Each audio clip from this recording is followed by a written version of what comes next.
ദൈവത്തിൻ്റെ ഏറ്റവും പ്രിയമുള്ളവരെ, അവിടുത്തെ സമാധാനം ഞാൻ ആശംസിക്കുന്നു. ഇന്ന് കർത്താവ് നമുക്ക് നൽകുന്ന ദൂത് യെശയ്യാ 50:7. ദൈവമായ കർത്താവ് എന്നെ സഹായിക്കുന്നതിനാൽ ഞാൻ പതറുകയില്ല. ഞാൻ എൻ്റെ മുഖം ശിലാതുല്യമാക്കി എനിക്ക് ലജ്ജിക്കേണ്ടി വരികയില്ലെന്ന് ഞാൻ അറിയുന്നു. പതറിപ്പോകേണ്ട പല കാര്യങ്ങളിലൂടെയും തന്നെയാണ് ജീവിതം ഇപ്പോൾ കടന്നു പോകുന്നത്. എന്നാൽ ഞാൻ പതറുകയില്ല. എൻ്റെ ദൈവം എന്നെ സഹായിക്കാൻ എൻ്റെ ഒപ്പമുണ്ട്. അതുകൊണ്ട് ഞാൻ പതറുകയില്ല. എൻ്റെ മുഖം ഞാൻ ശിലാതുല്യമാക്കി നിർത്തുകയാണ്. എനിക്ക് ലജ്ജിക്കേണ്ടി വരികയില്ലെന്ന് ഞാൻ അറിയുന്നു.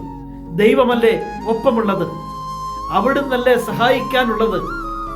പിന്നെ എന്തിന് തല താഴ്ത്തണം?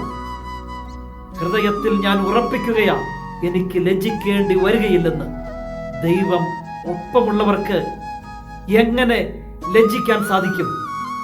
എങ്കിൽ കരുത്തോടെ മുൻപോട്ട് പോകാം, തല കുനിക്കാതെ മുൻപോട്ട് പോകാം. സഹായിക്കാൻ നിന്റെ കർത്താവ് നിനക്കൊപ്പമുണ്ട്. വിശ്വാസത്തോടെ പ്രാർത്ഥനയോടെ മുന്നോട്ട് പോവുക. കരുത്തായി കർത്താവുണ്ട്.